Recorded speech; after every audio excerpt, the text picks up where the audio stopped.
Halo pecinta film, apa kabar semuanya? Semoga kalian semua sehat dan diberi rejeki melimpah. Di video kali ini saya akan membahas alur cerita film Siksa Neraka 2023. Oke, tidak usah berlama-lama lagi, bagaimana keseruan alur ceritanya? Selamat menonton!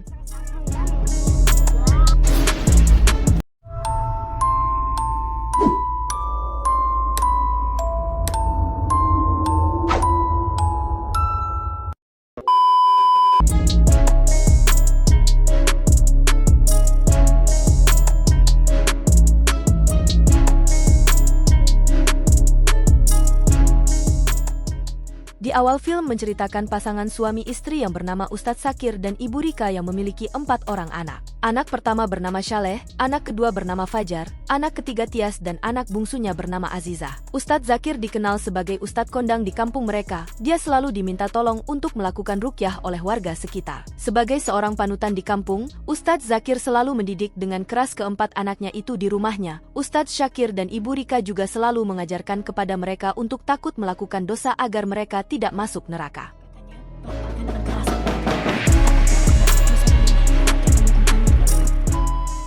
Seiring berjalannya waktu, anak-anak Ustadz Syakir saat ini sudah menginjak remaja. Saleh saat ini tengah kuliah di kota, dia yang paling membanggakan dan menjadi panutan bagi adik-adiknya. Menurut pengakuannya, di samping kuliah dia juga sebagai asisten dosen di kampus. Saat pulang ke rumah, Saleh sering membawa oleh-oleh buat kedua orang tuanya dan adik-adiknya. Sementara itu, Fajar dikenal sebagai remaja yang alim oleh kedua orang tuanya. Fajar juga ingin mengikuti jejak sang kakak kuliah di kota. Sementara Tias terlihat sebagai anak yang jujur, rajin beribadah, dan bersemangat dalam belajar. Namun, dia memiliki kelemahan dalam mengikuti pelajaran di sekolah. Tias juga dikenal memiliki indera keenam sejak kecil. Sementara Azizah merupakan anak yang manja dan memiliki hobi menyanyi.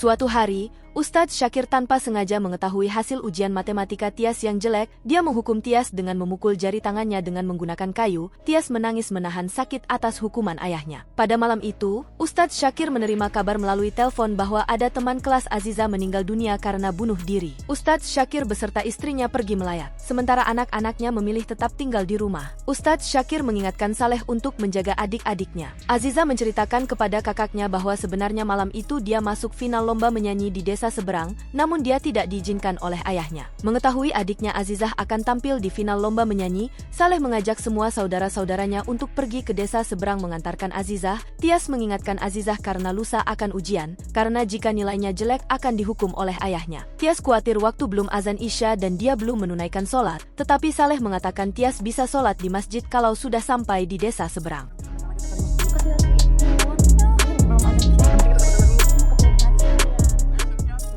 Singkat waktu, Saleh mengatakan satu-satunya rute tercepat adalah dengan menyeberang sungai. Di dalam perjalanan, mereka berpapasan dengan kakek tua yang bernama Pak Harjo. Mengenali bahwa keempat anak itu adalah putra Ustadz Syakir, dia memperingatkan mereka untuk tidak menyeberang sungai pada malam itu karena sangat berbahaya. Di tengah guyuran hujan yang deras, Saleh dan adik-adiknya bersikeras melanjutkan perjalanan. Mereka mulai menyeberang sungai yang airnya meluap karena kondisi hujan yang begitu lebat. Namun sialnya, keempat kakak beradik itu terjatuh terseret arus sungai yang deras dan mereka menghilang. Sementara itu, Ustadz Syakir dan istrinya yang baru pulang ke rumah mereka memanggil keempat anaknya, namun tidak mendapat jawaban. Saat sang ibu mengetuk pintu tidur kamar Azizah, pintunya terbuka dan si bungsu nampak berada di sudut kamar dengan posisi menghadap ke dinding. Ibunya memanggil dan mendekati Azizah, namun tiba-tiba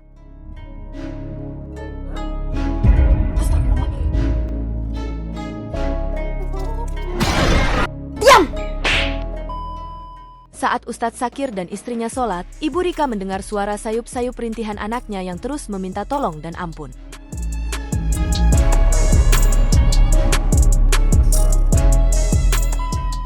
Pak Harjo dan warga kampung mendatangi rumah Ustadz Syakir. Pak Harjo mengingatkan Ustadz Syakir untuk selalu berdoa.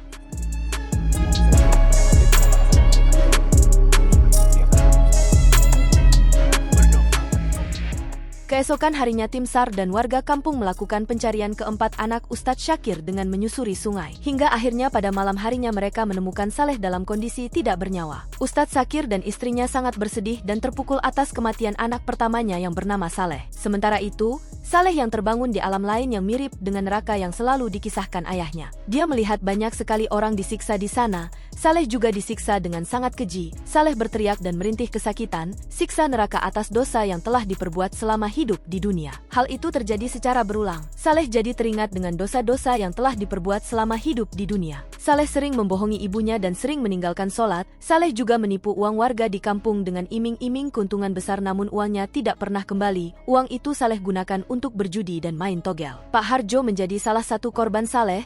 Uang yang rencana dia gunakan untuk operasi mata kataraknya habis untuk berinvestasi kepada Saleh, namun tidak pernah kembali hingga saat ini. Sementara itu, warga kembali menemukan putra kedua Ustadz Syakir yang bernama Fajar yang juga ditemukan dalam kondisi tidak bernyawa. Saat berada di alam lain, dia juga menerima siksa neraka yang sangat pedih. Fajar juga harus mempertanggungjawabkan apa yang telah diperbuatnya selama hidup di dunia. Fajar merintih kesakitan tiada tara atas siksa api neraka. Wajahnya dicolok menggunakan besi dan punggungnya dipanggang oleh alat pemanas dengan api yang membara. Selama hidup di dunia banyak perbuatan Fajar yang disembunyikan dari kedua orang tuanya. Ternyata selama ini Fajar suka menonton film porno, suka main perempuan dan suka berzina, dan juga ada pengakuan dari warga bahwa Fajar pernah mencuri kotak amal anak yatim di kampung sebelah. Ustadz Syakir dan istrinya bersedih dan hatinya hancur menerima kenyataan itu dan banyak perbuatan yang disembunyikan dari anaknya yang tidak mereka ketahui. Sementara itu warga menemukan Tias, anak ketiga Ustadz Syakir dalam kondisi kritis. Dia segera dibawa ke rumah sakit. Ustadz Syakir yang membuka dan membaca buku Tias, di dalamnya terselip tulisan yang menyentuh hatinya. Di balik nilai Tias yang jelek namun dia menyimpan semangat untuk belajar lebih giat. Setelah membaca tulisan Tias, Ustadz Syakir terpukul hatinya dan dia menyesali didikannya selama ini yang begitu keras kepada Tias. Jenazah Saleh dan Fajar dimandikan dan dikafani malam itu, karena malam itu listrik padam dan ada genangan air menuju pemakaman, sehingga jenazah Saleh dan Fajar tidak dapat dikebumikan malam itu.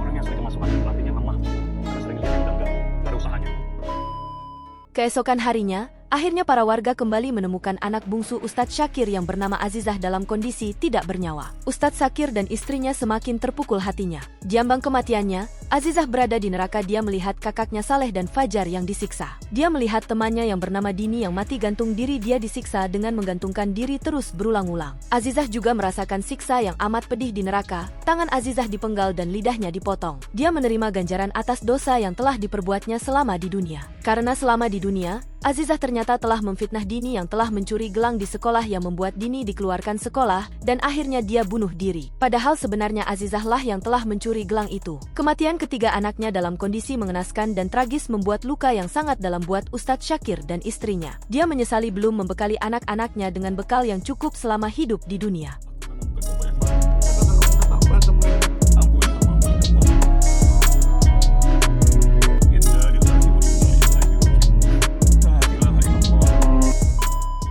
Tias dalam kondisi mati suri berada di alam lain. Tias melihat kakak dan adiknya disiksa dengan sangat keji di neraka. Dia sangat bersedih melihat siksaan yang diterima oleh saudara-saudaranya itu. Selama di dunia, Tias dikenal anak yang baik, rajin melakukan sholat, jujur, gemar bersedekah, dan sering memberi makan kepada kucing. Kebaikan selama di dunia membuat dia tidak berhak masuk neraka, dan dia bersedih harus berpisah dengan saudara-saudaranya itu. Film pun tamat. Jika kalian suka dengan video ini, jangan lupa untuk like, komen, dan juga subscribe. Saya pamit undur diri, sampai jumpa di video selanjutnya.